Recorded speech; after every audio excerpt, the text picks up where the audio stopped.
When we first met Katie, we instantly fell in love with her. Her warmth, honesty and kindness even earned her the nickname Australia's Sweetheart. But behind the smile was a heartbreaking secret. And Katie from MAFS is finally ready to share it. Let's do this. Time to get deep.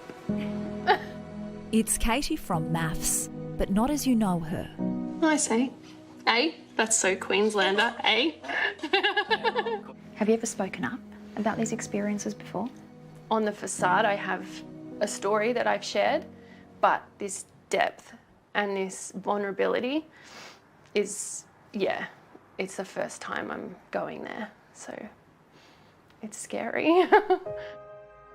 Katie Johnson stole our hearts when she was paired with Australia's least favourite groom on the last season of Married at First Sight. Now the 37-year-old is opening up about her traumatic past for the first time. It leaves you feeling like all you are is just a piece of meat existing in the world with no real value. As a young girl, Katie says she was incessantly bullied for her weight. During her teen years, it was the colour of her hair that made Katie a target at school. But it's what happened one night when Katie was 20 years old that she says has most impacted her life and her self-worth. Like, I felt like this is my time, you know, this is like, I'm out of school, I'm away from the bullies, I'm going to make my dreams happen. Katie had just opened her own business and was working at a bar to help make ends meet. One night there was this guy and he was quite flirtatious, and then after, it's a bit hard for me to talk about it, sorry, but after my shift, I could hear this crunching in the gravel behind me. I turn around and I see his face. He's like, oh, my friends have already left, you should come out with us, come out with us. Despite her reservations, Katie agreed. Because I had had a few drinks, so I couldn't drive and everything. I was like, we can sleep on my couch. That was a big mistake. I tried to go to sleep and then I was pinned down by my arms and I couldn't move, and I just got so scared and I froze. I blamed myself for so long for not fighting, to the point where I hid in my apartment for 2 weeks, and then I took myself to hospital, and I was crying there so much, and it's the first time I verbalised to anyone and myself. Like, I said to her, I think I've been raped. All these years later, do you accept now that it wasn't your fault? Yeah, I do sometimes go into blaming myself still. And I saw that on MAFS in the edit. I saw that traumatised girl still taking the blame.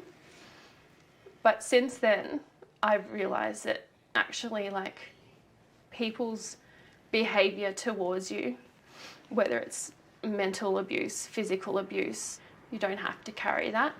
Did you ever take action, go to police? I was terrified of it all. The psychologist that I had assigned to me, she said if I were you, I wouldn't report it because it's going to sound like your fault. And that is what rang in my ears for years.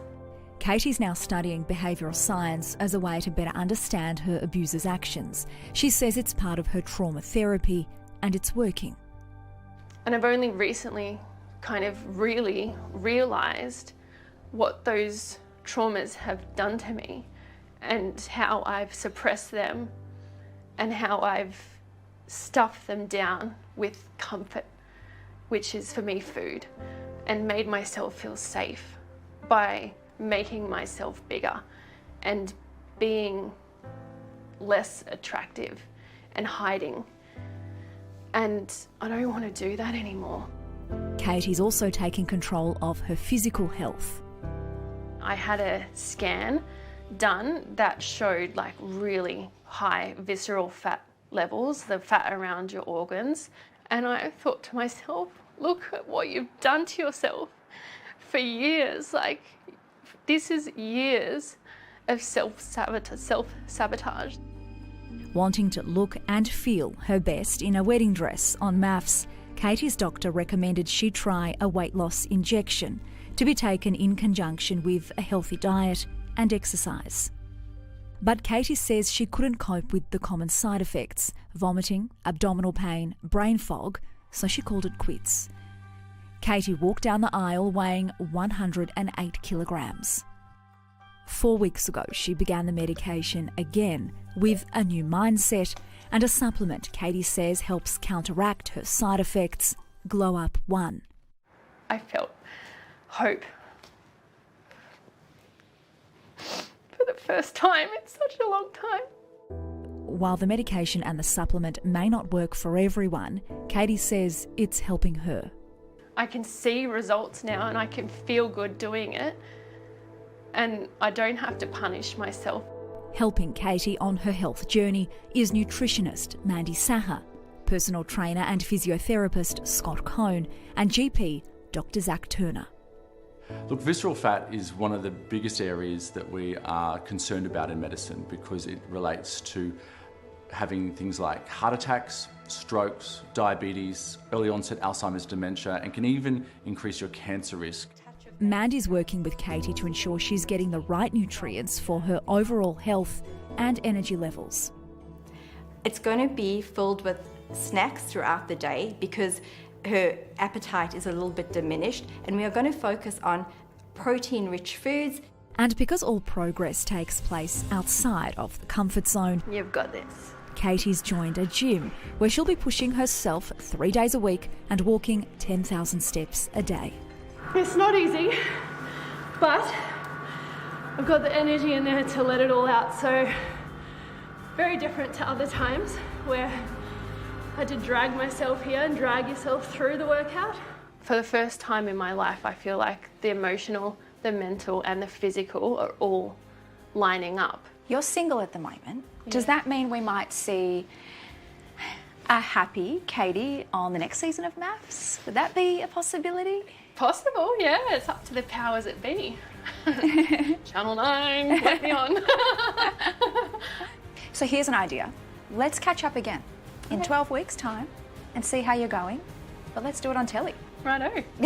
Showing off my new body. See you at the 12-week mark. Go, Katie. And if you or someone you know is experiencing sexual abuse or family violence, there is help. Call 1-800-RESPECT. That's 1-800-737-732.